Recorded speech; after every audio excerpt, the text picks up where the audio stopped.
Dua orang terdakwa kasus OTT Jembatan Timbang di kantor unit pelayanan penimbangan kendaraan bermotor UPPKB Desa Cekik, Kecamatan Gilimanuk, Kabupaten Jembrana, Igusti Putu Nurbawa dan Ida Bagus Ratu Suputra sudah dituntut masing-masing dengan pidana penjara selama 1 tahun 6 bulan atau 1,5 tahun.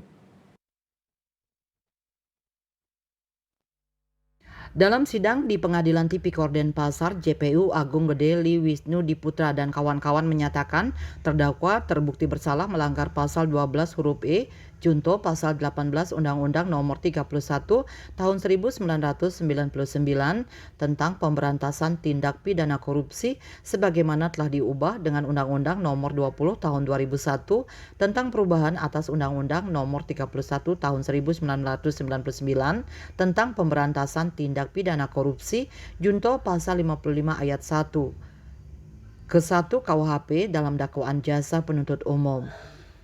Pihak terdakwa diberikan kesempatan mengajukan pembelaan atau pledoi. Dalam pledoinya melalui kuasa hukumnya Beni Haryono dan Nyoman Sutama, mereka kompak meminta dibebaskan karena mereka mengaku bekerja berdasarkan perintah atasan, sedangkan tuntutan JPU dinilai terlalu didramatisir. Dijelaskan dalam pledoinya yang dibacakan di hadapan hakim yang diketuai Herianti juga disinggung soal jatah oknum polisi, yakni pungli untuk beberapa kegiatan juga diberikan kepada oknum aparat yang mampir hampir setiap hari ke penimbangan Cekik, sekitar 90 juta rupiah setiap bulannya.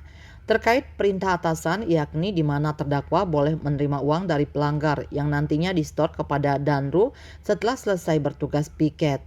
Terdakwa sebagai staf hanya menjalankan tugas yang diperintahkan oleh atasan terdakwa. Dengan demikian, perbuatan melawan hukum yang didakwakan oleh JPU adalah tidak berdasarkan fakta yang terjadi yang harus dinyatakan tidak dapat diterima. Demikian ucap kuasa hukum terdakwa dalam pledoinya. Karena menganggap atasan yang bersalah, terdakwa minta dibebaskan dari tuntutan JPU. Atas tuntutan itu, kuasa hukum terdakwa Nyoman Sutama dan Beni Haryono meminta waktu 2 pekan untuk mengajukan pledoi. Miase Bali Post melaporkan.